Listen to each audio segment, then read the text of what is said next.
Hey you guys, thank you for tuning in to another one of my vlogs. Today I have a special guest with me.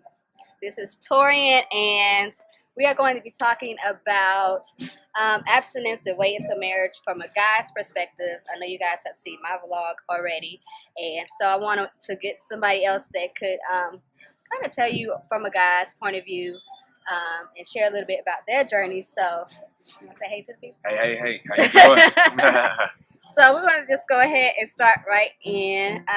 So tell us a little bit about yourself. All right, like she said, my name is Torian. Kind of grew up with each other, know her a little bit, but yeah, she asked me to do this interview, so I was really encouraged to do it. I see and follow her post on Instagram, and I'm very encouraged and very proud of her. Thank you. Her journey, so that inspired me to do this sit down and interview with her. So I'm excited to share with you guys my story, my temptations, and kind of things that I had to go through to get to this point. So, because those temptations are real. Yeah. No matter how long you've been holding out, it's still a tempting. Yeah. And the longer you go, it's like the worse you like, look, Lord. So yeah. Let me see. So we're going to get right on in. So you told us a little bit about yourself. So what made you decide to wait until marriage? I think everybody has like the same, kind of story. You kind of grow up in church, so you kind of know what's right, you know what's wrong, and then you kind of go on that journey. It's so cliche, everybody's same story. You go to high school, or nowadays they start in middle school and earlier than that, but you hang out with the wrong crowd, and I think really the media, sex is all on TV, it's all on Instagram, social media, Facebook, whatever, and it's kind of like you fall into that temptation, and it's a hard thing to come out of. Like you really need, the Father, the Son, and the Holy Ghost to really get you out. But I think, so for me, I think high school, I started later in high school, and it's just going to parties, and then everybody's doing it, so it's kind of like, oh, okay, well maybe this isn't too bad, and you kind of, go that route, and then you get off to college, and it's just like a whole different free range, so you kind of in that situation. And me being an athlete, it was almost twice as, not even 3 times, wow, 4th as hard, because it's just, you kind of like the popular guy, you're an athlete, so you hang out with athletes, and, women love that, and so the temptation is always there, even if you're not an athlete. But so that's just kind of the cliche story that I had, and yeah.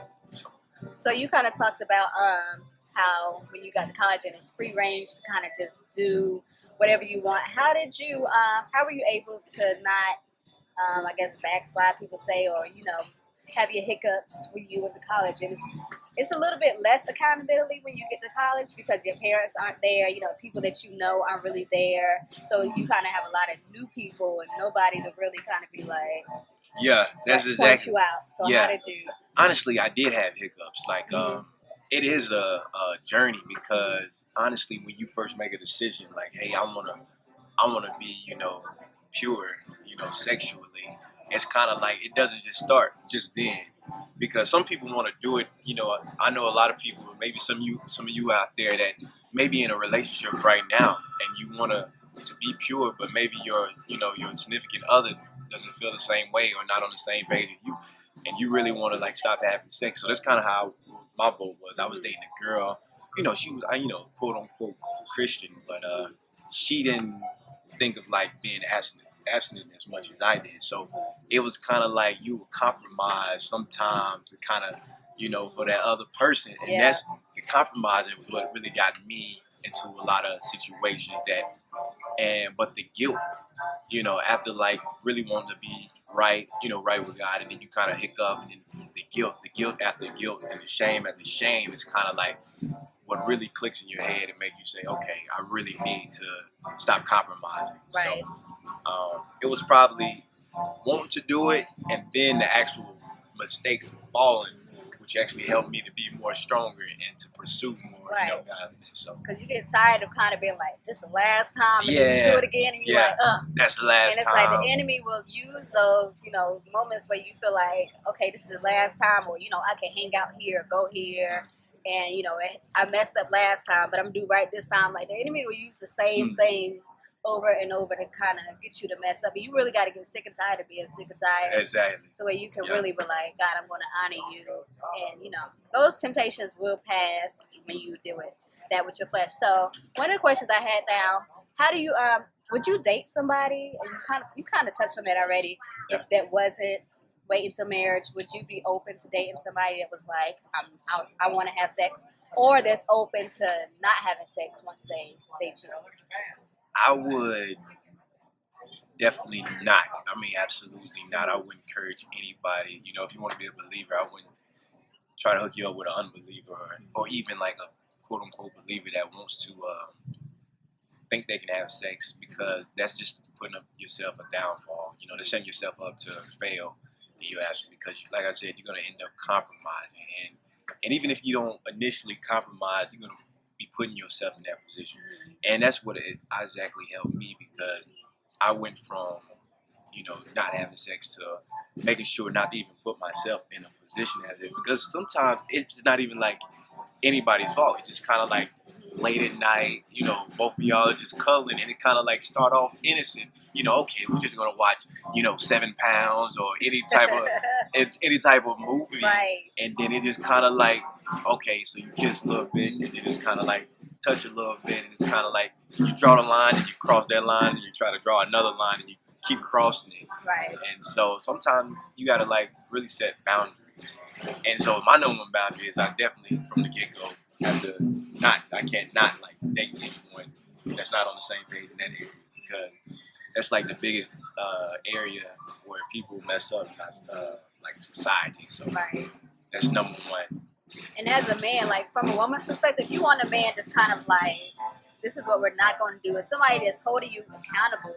Like he would say, it's important to get somebody that's on the same page, because if I'm trying to do it one way and you the other way, it's kind of hard to stay on the path you're supposed to be on, because you don't have the same standards as me. So it's kind of hard to do that. So as a guy in a relationship, how do you what are some ways that you kind of lead your relationship in purity? So what are some more boundaries or whatever? I want to speak for all guys. Like, it's probably, I know women have temptation, but for guys, I feel like it's 100 times worse. Not saying that women don't feel it, but it's like, men, we have a different type of like sexual drive. You know what I'm saying? Like, that kind of just stick with us, and it's easier for us to do it than women to do it, because society looked at women way different than men. Men is actually like encouraged. That's probably how I started off, because I was like a virgin. All my friends were already having sex, so it was kind of like they make you feel less of a man, or you're not as cool if you're not getting all these women. But so I'm sorry, was your original question? No, you good. You good. So was you was talking about talking about a relationship with the girl. So if you're dating a girl, what are some ways that you kind of lead her in purity? So you talked about the kissing and the touching and stuff. So that's big.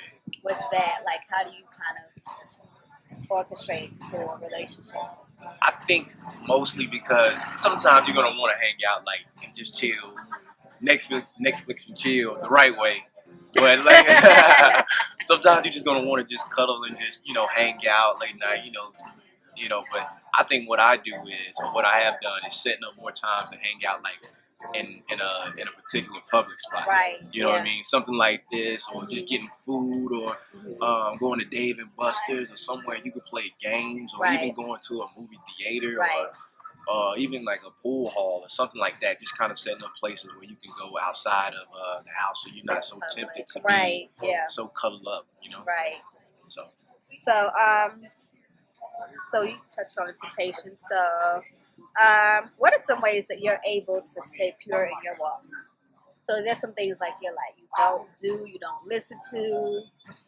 You know what? Like the two biggest things I really had to change, and I really had to watch. I really had to be careful with social media, like the way, because it can be late night, and I don't know, like me or men and women, you can just see a post and it's just very sexual. It's just very, and then and you already been waiting, and months at a time, and it just that one hit because it's so dangerous because it happens at like the most random moment. Like I probably like just got out of church, got full word and everything, and it just got like hit me, So that certain thing because it's all about your senses, like what what you see, what you hear. So the second one is music because that new song, may with the tightest beat and everybody, and it may be a really dope song that you like, but what is it saying?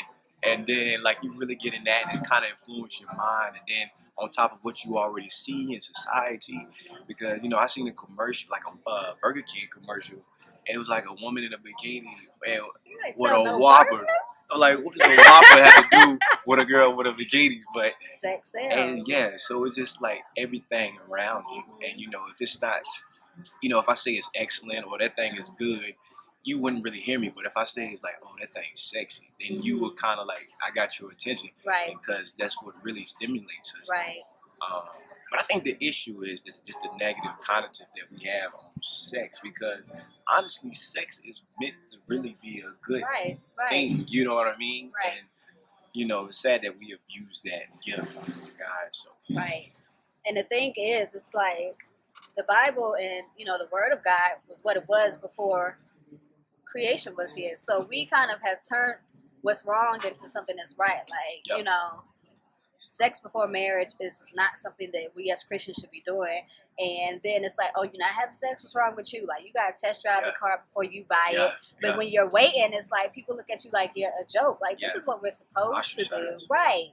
Yeah. So it's kind of like, and I was speaking to you before we started about, even with young people, how it's, you kind of have those temptations and those urges with, like you said, with social media to kind of, it appeals to our senses and it helps us. Scandal, Empire, anything like that, good shows. Yeah, and it's what the enemy uses. It doesn't help us, but it kind of hinders us because then we feel like, okay, I have to do this, or I have to act like this, or I have to look like this. And as women, and I spoke about this before, how, your body does not belong to your boyfriend, no matter how much you love him, no matter how much he says he loves you. Like, he does not have control over you or your body until you get married. The Bible speaks about how, when you get married, wives, your body belongs to your husband now. It doesn't speak about boyfriends, girlfriends. Now your body belongs to your boyfriend. So it's clear in the Bible, but I feel like society has kind of turned it to where, and this, the Satan is, the prince of this earth. So he has allowed all of these things to appeal to us to make it seem like, okay, it's okay to do those types of things. So it's important to have these kind of conversations to where it's like, it's good to wait because it's looked at so much as though it's bad to wait. Because even when I was thinking about doing this video, and I was like, who do I ask? And it's sad that you kind of don't know, or you don't have a lot of options to ask as far as guys, because it's so regular, like, to do those types of things. So it's less often you find a guy that's waiting than, a guy that's not waiting. So I really had to think about what's a guy that is, practicing abstinence. And so it's important to kind of have those conversations with you. So that's... Yeah, as far, I think the biggest thing is because on this walk, you feel so lonely because, like, probably if you got 10 friends, maybe one or two is trying to, be abstinent. And the thing is, you end up hanging more with people that's not trying to do the same things you're doing. And that it's easier to fall down than to pick someone up. Right. And so you kind of are put in positions where you compromise, hanging with your friends, and then you hanging with them, and they're kind of listen to the music you're trying to stand with. So it's kind of a battle because you love those people. You love your family, you love your friends, but at the same time, you have that, God and that new godliness that you're trying to follow. So it is a battle, like you're saying, and then trying to find accountability partner, trying to find accountability boyfriend or girlfriend, that just raises stakes, kind of like you were saying. So, yeah. Right.